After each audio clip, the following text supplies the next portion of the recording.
Hello, welcome back, everybody. Part 2. Welcome back to Mary Elizabeth Variety Hour. Yes.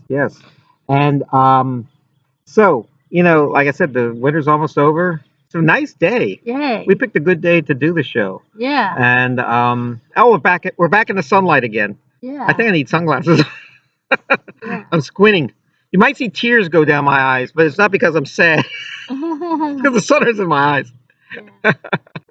I don't want to look like Jack Nicholson. Oh, you see Jack Nicholson who's on the yeah. Saturday Night Live? He looking old too. Well, he is old. I haven't seen him in 20 years. I know. And he didn't even do a whole lot. He just introduced Adam Sandler, but it was so good to see Jack after 20 years. I know. I hadn't seen him. The last movie I saw him in was I guess the Bucket List. I guess that was the end of it all. Yeah.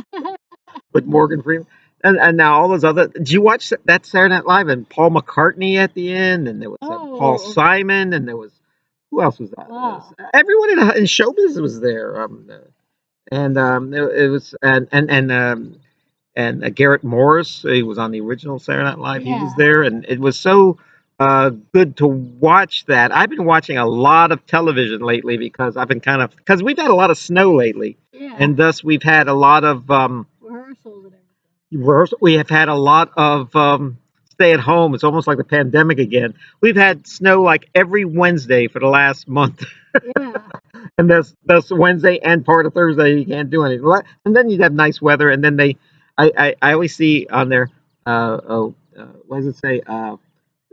Temps to plummet. The headline when I get to open up the internet, it says, yeah, of course they're going to plummet. What goes up? Yeah.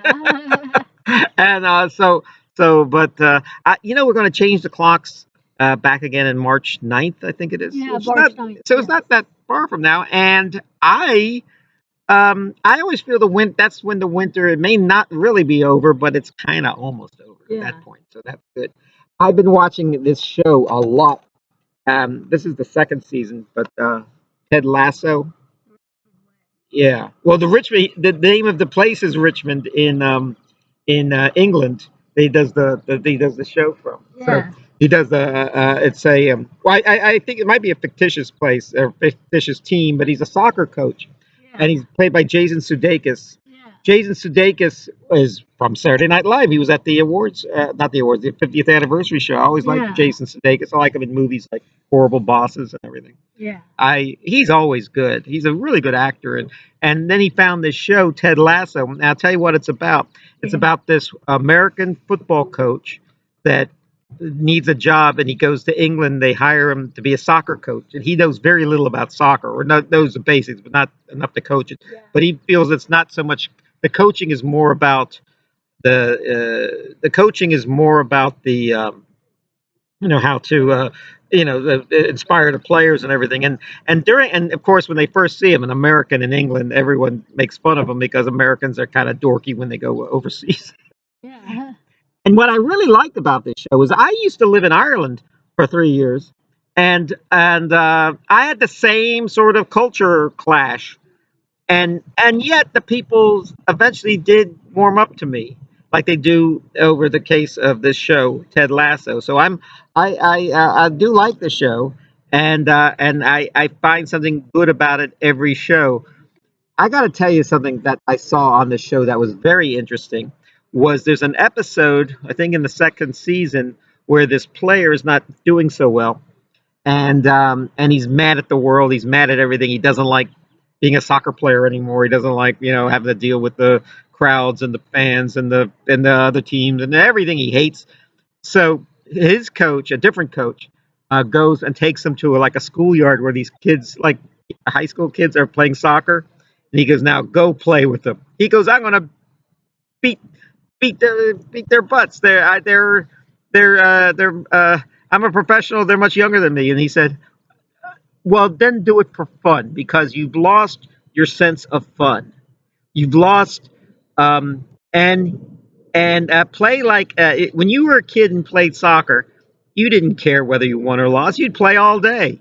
You learned. That's how you learn. And it suddenly dawned on me when I was watching that everything we do that we enjoy, we do for fun, and then we stop doing it when it stops being fun, right? Right.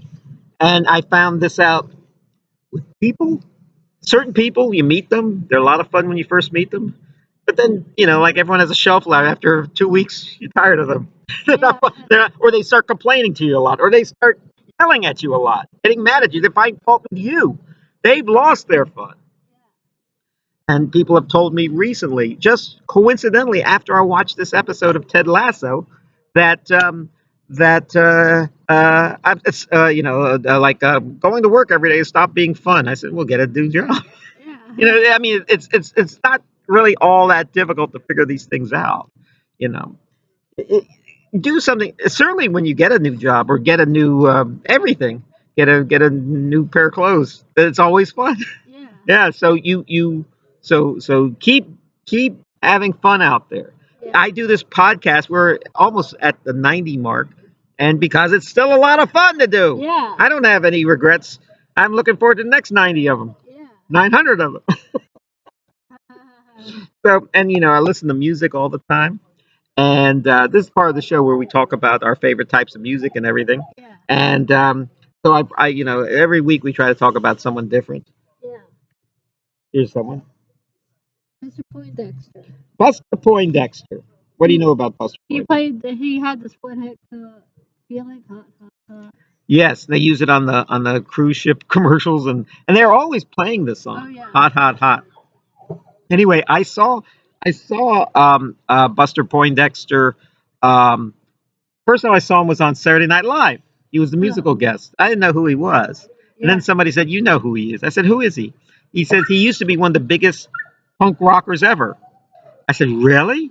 Who is he?" And he goes, "You remember the New York Dolls?" I said, "Yes." You remember the lead singer? That's Buster Poindexter. David Johansen is his name. He still uses that name as an actor. I heard he's not doing too well right now. That's why I haven't seen him in like Jack Nicholson. I haven't seen him in 20 years. I don't think Buster Poindexter is that old, or David Johansen all that old. But but he's who knows what goes on. But he's been in movies. He was on the TV show, a few TV, The Equalizer. I think he's been. Actually, I saw him on some like Bill. Oh, I tell you, he's in the movie Scrooged. I think he plays the ghost of Christmas presents or something there. And I mean, but you won't see Buster Boy. You'll see David Johansen. The song "Hot Hot Hot" was by a guy called Arrow, and he is from Jamaica or somewhere, and he had the hit in Jamaica, and then it became a hit in America for Buster Poindexter. Yeah. And I went to the Bitter End in New York. I was there, I guess in the 1990s, and I saw that. Buster Poindexter. Yeah, I see him. He's really good on Saturday Night Live when I see him or on talk shows. So I went to see him, and I'm like one of the first people there. I'm just sitting. It's like a restaurant and waiting for the stage to come up. And what happened is even the dogs know who I am. Anyway, so I went. So he walks in, and I walk up to him and shook his hand, and he was so. I said, "Are you here to see the show?" I said, "Yes." He goes, "Well, I look forward to performing." And then the band came out. He was dressed like a regular guy with like a t-shirt or something and a hat. He comes out of the dressing room when the show starts, and he has this big pompadour, and he has this tuxedo on, and he looks like $100. This guy and his band. They were all there must have been like at least 10 pieces in this band, and they were all on a small stage. I mean, the stage looked like it could barely hold them all. And they did the show, and then when it was over, he led the whole group. He went into the audience, and the whole band followed him, and except for the ones that kept playing the beat on the stage. And we did a conga line of hot, hot, hot, hot, hot. That was the big song at the end. He waited to the end to sing it. But Buster Poindexter. So, and of course, I met him and took a picture with him after the show. Because it was in New York, there's always like a celebrity in the audience, and I walked by, and it was that guy. Gosh, I forget his name, but he was sadly he killed himself years later. He was the guy, the painter from the Murphy Brown show. Eldon, I think was his name, and he was very nice, and I felt bad because he shook my hand and was happy to see me, happy to see the Buster Poindexter and everything. So so Buster Poindexter. Like I said, I haven't seen him in years. He kind of gave up the Buster Poindexter, went back to being like a just a regular singer, David Oh, yeah. Johansen of the New York Dolls. There's the New York Dolls, there's Buster Poindexter, and then there's David Johansen, the solo act. There's three phases of his career. So yes, and Buster Point is such a he has so much talent. This guy, yeah. I mean to do all that, yeah. I also have another jazz man here. I have a lot of his albums. Wynton Marsalis. Okay, Oh yeah. tell me about Wynton. I never really heard of him, but You never heard of him? We've heard Branford Marsalis. yeah, yeah. He was the conductor for the Jay Leno band at Oh one yeah, point. I Yeah, remember. Yeah. before Kevin Eubanks. He Oh was in yeah. Kevin Eubanks' band, or Kevin Eubanks was in his band, and when he left, he got promoted to the head of the band on that show. Branford plays the saxophone, and I think he plays the saxophone. Wynton plays the trumpet. The father, who taught at VCU, played the piano, and I think there's a few in that family, and they all play something. Oh. So anyway, I was at the fight in Las Vegas in 1990. I heard of this old guy named his last name was Poss, and he plays the jazz guitar. What's his name? Poss. Haas. I think Dave Koss?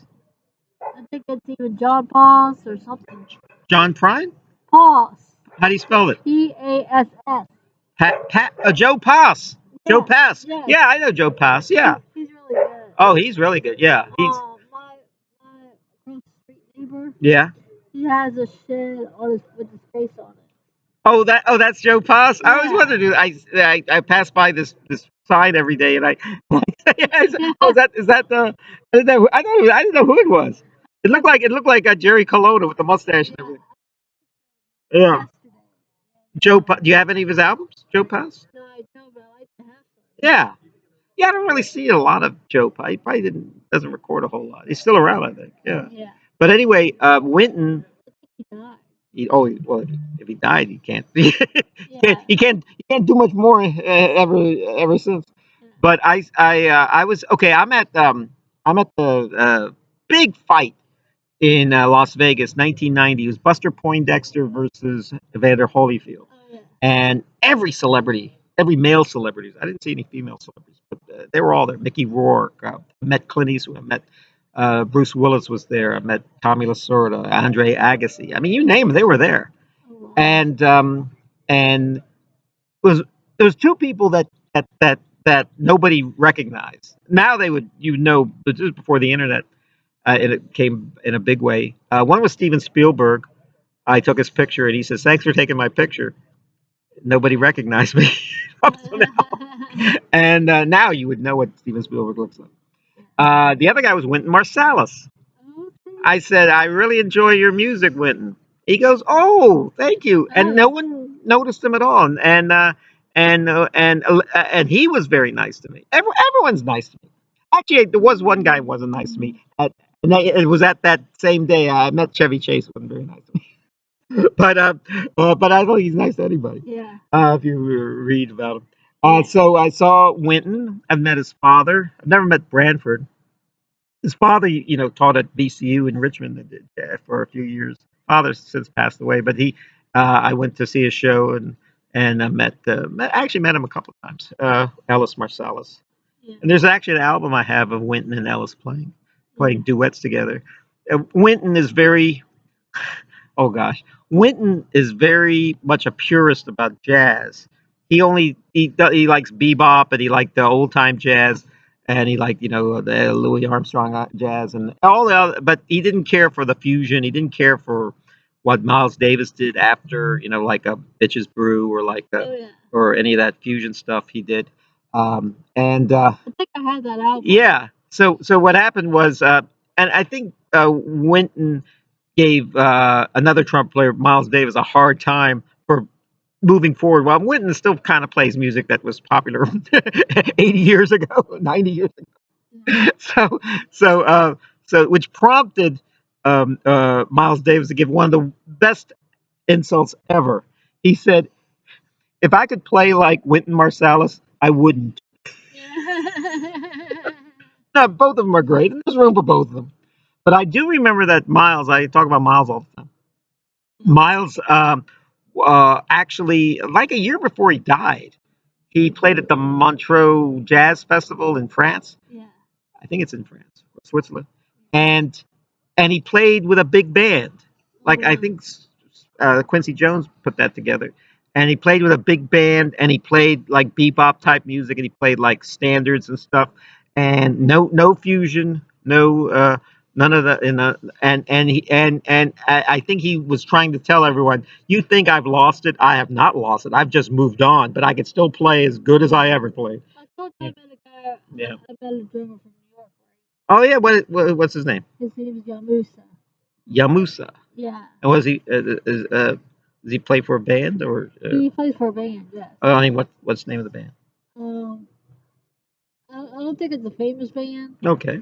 Well, he plays it in the clubs in New York. Yeah, yeah. Oh, okay, yeah. Oh, that's right. You did tell me about that. Yeah. Yeah, that was recent. Yeah, when you were in New York. Yeah. Oh, you could meet so many up and coming players in New York. You could you see everything in New York. It's the best. And yeah, so I love you know going. I remember certain people. I think I told you I saw the Pogues before they were famous. I said, Yeah. boy, if somebody figures out what to do with this band, they were the warm up for Elvis Costello, and nobody in America had even heard of them. But and they were up and coming in Ireland and England, and as it turned out, Elvis Costello wound up marrying his second wife was the lead singer of this band, the Pogue. No, not Diana. Oh, that's his third wife. He had a wife between. I forget her name, but she was a Irish singer for the Pogues. And she was. I guess that's why he kept him as his warm up. Yeah. Elvis. Okay, and so that's my story about Wynton Marsalis. You said you had records by him? No, I don't. You don't? Okay. He doesn't sing. He just plays the trumpet. And the only time I've ever seen him perform is he came to Richmond and he played with a band and he introduced each thing. But they didn't make a big fuss about him. He just walked out with the band as if he was just a member of the band playing the trumpet. And then I think at the end he finally did right before he walked off the stage for as his encore, he played a solo, and that was it. Yeah, it was good. He was the director of the band. Yeah. It was actually the New York Lincoln Center jazz band that he created. He does a lot of work in New York. He's originally from New Orleans. Yeah. The whole family is. Okay, and last but not least, we have Michael Crawford. Michael Crawford. Okay, what can you tell me about Michael Crawford? He used to play in the orchestra. Oh yeah. He was in the London Symphony Orchestra right here. Oh really? Yeah. Well, he sings with them here. Yeah, he sings. These are a bunch of show tunes from When you other wish shows. upon a star. Yeah, he sings When "You'll Never." you wish upon a star, makes no difference who you are. Yeah, Will come to you. one of the greatest songs ever. Yeah. And there's he's in the Still of the Night is on here, and Memory, and sometimes not a day goes by, and If I Loved You is on here, and You'll Never Walk Alone. You Will Never Walk Alone from Carousel, which is If I Loved You is on from there too.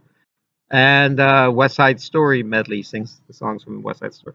So anyway, but forget all these songs. He's only recorded this album because everyone knows who he is. He was the original Phantom in the longest running show on Broadway, and it's might still be playing at to this day. It's going to close, they said, soon, but it's been playing since I think 1980 when I was in school. and and uh and it's no other Broadway show will ever surpass it because it's been playing for 40 years. I'm There's so yeah, glad I went to a Broadway show in London. yeah. It was to see Phantom of the Opera. No, the Frank's Closet.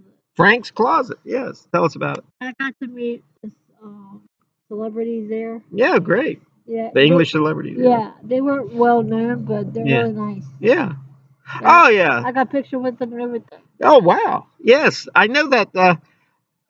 My dad told me that he once went to see a show on Broadway, The Middle of the Night, by Patty Chayefsky, about an old guy with a young girlfriend, Oh yeah. and it had Jenna Rollins, and it had Edward G. Robinson Oh yeah. as the old man. It's a serious movie, a serious play. When they made the movie, it had Kim Novak and Frederick March, and but he said he said that was good, but the play was really good, and he saw Edward G. Robinson after the show. Oh. I said, "What did Edward G. Robinson say to you?" "Rah, rah, rah, rah. I'm not from the same guy. I don't want anybody for you." Rah, rah. People say I sound like Edward G. Robinson, and they do an imitation of me, and it sounds like, "Hey, I'm Kevin." Rah, rah, rah, rah, rah, rah. Yeah. And I said, "That doesn't sound at all like me." And then they said, "No, that sounds exactly like you." Well, Michael Crawford, I've actually seen Michael Crawford. He was in a Disney movie when I was a kid called Condor Man before all those superhero movies came out, and it's more of a comedy than anything. But it's more like the Shazam movies. It was made in France, I think. Barbara Carrera was the woman in it. But Michael Crawford was in. Michael Crawford is in a very good movie made in the '60s called The Knack. But you could see Michael Crawford the first time I know I've ever seen him was in a movie. It was what I didn't see it when it first came out because it came out in 1966. But he was in the original movie. A Funny Thing Happened on the Way to the Forum, and it's probably his first movie. Zero Mostel is in it, and Bill Silvers is in it. But also, it's the last film of Buster Keaton. Oh, it's a very good show. A Funny Thing Happened on the Way, and the Stephen Sondheim on the songs, and he was in that. He plays the young man in it, but he's the least interesting in the movie I saw because the other people are just so colorful. Like the Gemini twins. Oh yeah, all those. I mean, I saw that movie when I was a kid, and I thought it was hilarious. All the singing and all the funny faces. The Jack Gilford was in it. Phil Silvers was in it. Certainly, Zero Mostel was hilarious. But what was weird was the whole movie takes place almost the whole, certainly the whole play. The movie is a little broader, but the play takes place in a Roman brothel, a house of pleasure they call it. Lycus's House of Pleasure, which is weird because when I was a little kid, that went right by me.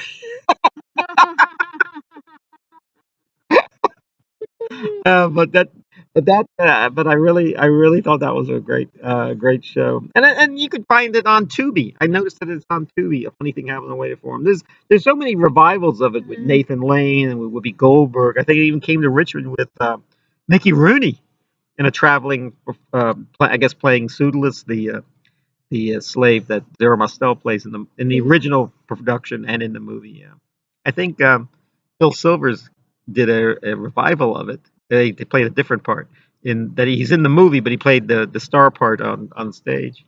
So yeah, so check that out. And I want people when they watch our show that to there's a lot of great stuff out there, a lot of stuff that'll make you feel good, a lot of songs, a lot of jokes. Yeah. I try to keep this show. Mary and I try to keep it high and light and funny. Nothing inappropriate. You could have your grandmother watch it. You could have your children watch it. Yeah. It's that dull and bland.